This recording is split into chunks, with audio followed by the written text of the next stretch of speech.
Who's gonna win the 2023 Formula 1 World Championship? This is my prediction. At the end of the season, I will do a video reaction to this video to see if I was able to forecast everything or if I missed it completely. It's a prediction based on tests, which we have to keep in mind that can give us an idea of the performance of the car, but there are many teams out there who are hiding their true performances. And just to say, I'm really curious to know your prediction. So write me a comment below with your prediction. At the end of the season, we will see if one of you was able to do the right prediction. So this prediction will be presented like a starting grid, starting from the end.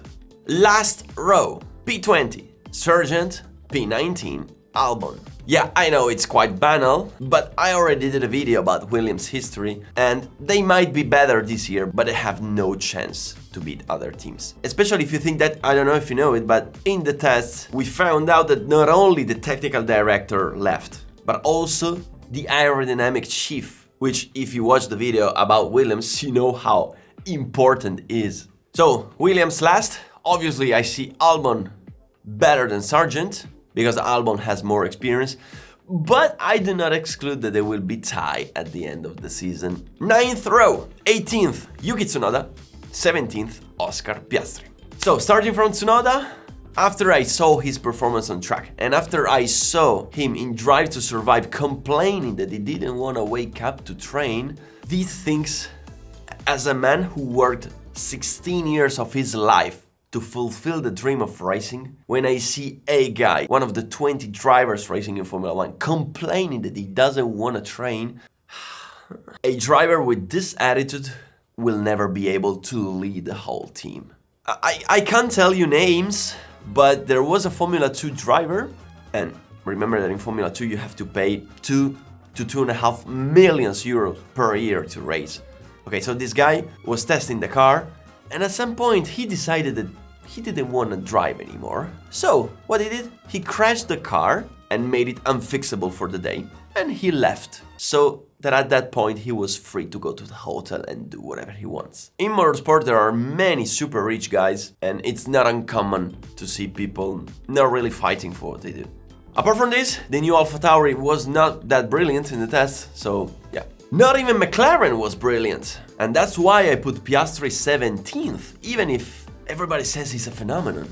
And think about the scandal between Alonso, Alpine, Piastri, McLaren. So the problem is the car, actually. Just think about that in the test they did 100 laps less than Ferrari and Red Bull. It's like a whole testing day lost. They said they had some problems in the rear, especially in the area of the wheels and the brakes. But we saw in the test that they were losing those front aerodynamic fenders, and we saw them sticking them with the tape, with Lando Norris having a funeral face. So the car seems really hard to drive.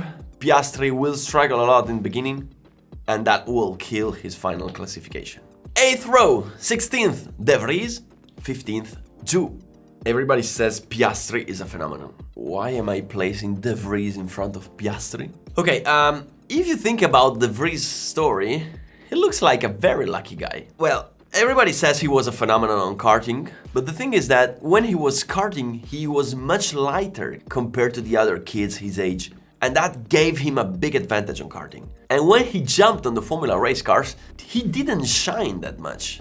Until Formula 3 he didn't do great, and then in Formula 2 it took him 3 years to win the title. Okay, he still won the title, but I know many drivers out there who won it in the first try. Okay, but whatever, he scored points with Williams in the debut in Formula 1. Yes, he was racing in Monza, which is the only track where the Williams isn't that bad, and if they did restart after the safety car, he wouldn't have scored points. And what about Formula E, where he won the title, but he won it in a season where in the last race there were 18th drivers fighting for the title. So, good driver, also quite lucky driver. And keep in mind that he got in Formula 1 when he is 28 years old, which for nowadays, it's a quite late debut. So, what about Zhou instead? Alfa Romeo will be a bit faster than these cars, but I don't see Zhou as a super consistent driver capable of doing a great season. Maybe I'm wrong, that's my forecast. 7th row. This row is all about Haas. 14th, Hülkenberg, 13th, Magnussen. So, Why Magnussen better than Hülkenberg? Obviously, we're talking about just a few bunch of points, but basically Magnussen knows the Haas better than Hülkenberg. So that's why I see him scoring more points. All of this hoping that Magnussen and Hülkenberg will not act like in 2017. 6th row, 12th, Norris, 11th, Bottas. So, why Piastri so far and Norris so close? Lando Norris is one of the 5 or 6 best drivers on the grid. So even if the car is not performing, he will do a good job. Instead, I put Bottas 11th because we already saw how good he can be on the Alfa Romeo, especially after the experience he built on Mercedes. So Alfa Romeo this year will not be bad, but not at the level of Alpine and Aston Martin. 5th row, we're getting into the top 10. 10th position, Lance Stroll. 9th position, Pierre Gasly. So, I'm pretty sure that Stroll will struggle in the beginning because he will be driving a car that he didn't drive during the test. Also, he will be recovering. So, even if Aston Martin is expected to be this year's surprise, I don't see him with very good points. Especially because, let's keep in mind that Lance Stroll is Lance Stroll. Instead, I expect Gasly to be on shape and regular on the Alpine. Pierre is a very good driver, and for what we heard from Radio Paddock, the Alpine probably hit a little bit during the tests, especially if we consider that they never used the red tires. 4th row, 18th, Esteban Ocon, 17th, Fernando Alonso. So about Ocon is the same thing as Gasly. I just imagine that he will score more points just because he's more integrated in the team. I forgot. Do you think they will crash into each other during the season? You know their story, right? They fought a lot when they were young. I'll explain you at the end of the video. About Alonso, they say, I repeat, that Aston Martin did an incredible job this year. Some people even said that the Aston Martin is going to be better than Mercedes and better than Ferrari. I kind of believe it. I don't know if you saw the aerodynamics on the side of the car.